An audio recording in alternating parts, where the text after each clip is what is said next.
Can someone quickly just explain to me what that was, because I have no idea.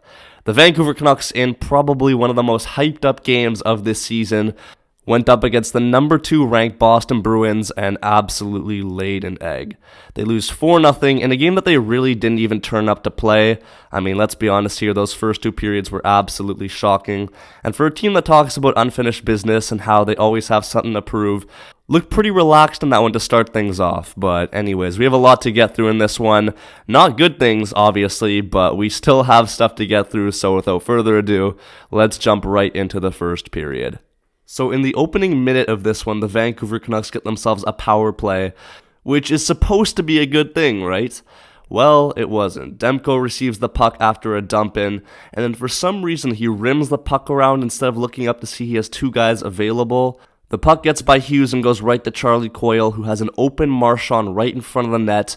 He has himself an easy goal as Demko's a little bit out of position after giving up the puck. Just a brutal way to start the game as we give up our 4th shorthanded goal in the last 6 games. But it gets worse. The Vancouver Canucks get themselves another power play later on in the period. And this one was just pathetic to watch. Miller here with probably the most predictable back pass you could possibly give, gets stripped of the puck. And then for some reason, can someone correct me if I'm wrong, but we have 2 all-stars, Elias Pettersson and Quinn Hughes, on the back check, but they're getting outpaced by Danton Heinen, of all people. Danton Heinen, he goes in on a breakaway after blowing by Pettersson and Hughes. Pettersson with a bit of a poor effort to check Heinen, but he goes upstairs. It was a nice finish, but come on, man. I'll say it one more time. It was Danton frickin' Heinen, and the Canucks give up another shorthanded goal. This has got to stop.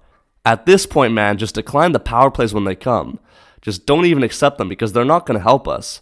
But I don't know, man. Brutal start, brutal finish, just a terrible period overall. 2-0 for the Bruins as we move into the second. The second period starts no different to the first. The Bruins get themselves another goal to add to their lead. Pastrnak, with probably the luckiest goal of all time, gets a slap shot, breaks his stick. The puck is moving like half a mile per hour as it pinballs its way through our players. And then to put the cherry on top, it just has to go off of Tyler Myers and into the back of the net for probably one of the most ridiculous goals I've ever seen. Like, what do you even say about this one? You're just going to look at something like this and just kind of laugh.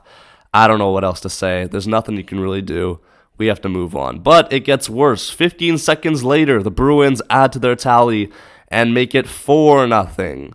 First of all, where's our defense here? Myers is all by himself.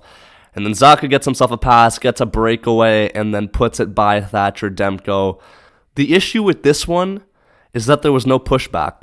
When the third goal goes in early on in the second, you have to be going hard on the next shift. You can't just let things happen, because when you're facing a team like Boston, they will take it to you. No mercy. We're not facing Columbus anymore. This team knows what they're doing, and they absolutely humbled us at this point. 4 goals inside the first 21 minutes is unacceptable for any team. But anyways, I digress. There's still time in this game to push and make it at least respectable.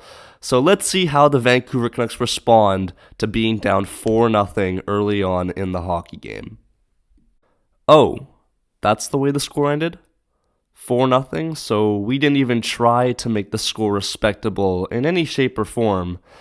But hey, at least we didn't give up any more goals, or shorthanded goals for that matter. And of course, the Vancouver Canucks just have to pay homage to the 2011 Stanley Cup Finals against the Bruins and replicate the scoreline just there, which is just fantastic. But no, Canucks lose 4-0, a brutal game to watch. But we did have it coming. We've been on a heater for a while now, our first regulation loss since January 4th. Some of our players just looked absolutely hungover in that one. JT Miller with probably his worst performance to date as a Vancouver Canuck this season. Pettersson didn't do anything. Our whole team just looked flat, and the Bruins were charged up after a loss against the Calgary Flames. But I'm not going to use that as an excuse. The Canucks just plain and simple did not look ready for this one. They were excited in their pregame media, that's for sure, but when the bright lights hit, it was just too much for us tonight. So yeah, we have to settle down, reset, and we have 2 more games on the weekend, back-to-back matinee matchups, which should be interesting. And hey man, at least Kuzmenko scored again. Remember that guy, your 39-goal scorer from last season? Yeah, he was nice, wasn't he? Man, I miss him, but it's okay. It doesn't matter. The Canucks lose. Let me know your thoughts in the comment section below on this game. let's flush this one down the toilet, man, and I'll see you guys in the next one. Make sure you subscribe and like if you're new. Peace out and take care.